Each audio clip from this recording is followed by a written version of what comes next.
Supreme court ने बाबा रामदेव की company Patanjali Ayurveda के गुमराह करने वाले दवा विज्ञापनों पर रोक लगा दी है। दरअसल कोर्ट ने पिछले साल कंपनी को ऐसे विज्ञापन नहीं देने का निर्देश दिया था। कंपनी ने इसे नजरअंदाज किया। इस पर कोर्ट ने कंपनी और मैनेजिंग डायरेक्टर आचार्य बालकृष्ण को अवमानना नोटिस जारी किया है। Supreme court Indian medical association की ओर से 17 अगस्त 2022 को दायर की गई याचिका पर सुनवाई कर रही थी। इसमें कहा गया है कि पतंजलि ने कोविड वैक्सीनल और एलोपैथी के खिलाफ नेगेटिव प्रचार किया। वही खुद की आयुर्वेदिक दवाओं से कुछ बीमारियों के इलाज का झूठा दावा किया। 2 जजों के बेंच ने कहा पतंजलि भ्रामक दावे करके देश को धोखा दे रही है कि उनकी कुछ दवाएं बीमारियों को ठीक कर देंगी, जबकि इसका कोई ठोस प्रमाण नहीं है। Patanjali drugs and magic remedies act में बताई गई बीमारियों के इलाज का दावा करने वाले अपने प्रोडक्ट्स का विज्ञापन नहीं कर सकती। कोर्ट ने सरकार से पूछा कि पतंजलि के विज्ञापनों के खिलाफ ड्रग्स एंड मैजिक रेमेडीज अधिनियम 1954 के तहत क्या कार्रवाई की गई है। केंद्र की तरफ से एडिशनल सॉलिसिटर जनरल ने कहा कि इस बारे में डेटा इकट्ठा किया जा रहा है। कोर्ट ने इस जवाब पर नाराजगी जताई और कंपनी के विज्ञापनों पर नजर रखने का निर्देश दिया।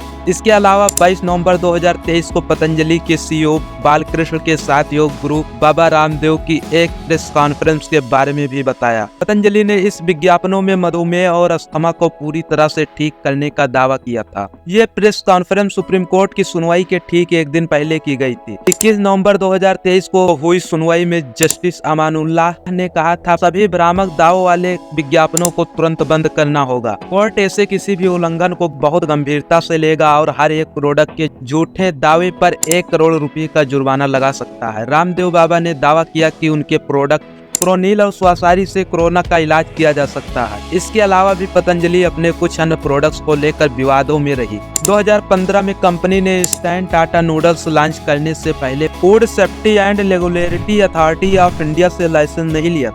इसके बाद पतंजलि को फूड सेफ्टी के नियम तोड़ने के लिए लीगल नोटिस का सामना करना पड़ा। 2015 में कैंटीन स्टोर डिपार्टमेंट ने पतंजलि के आंवला जूस को पीने के लिए अनफिट बताया था। इसके बाद सीएसडी ने अपने सारे स्टोर से आंवला जूस हटा दिया था।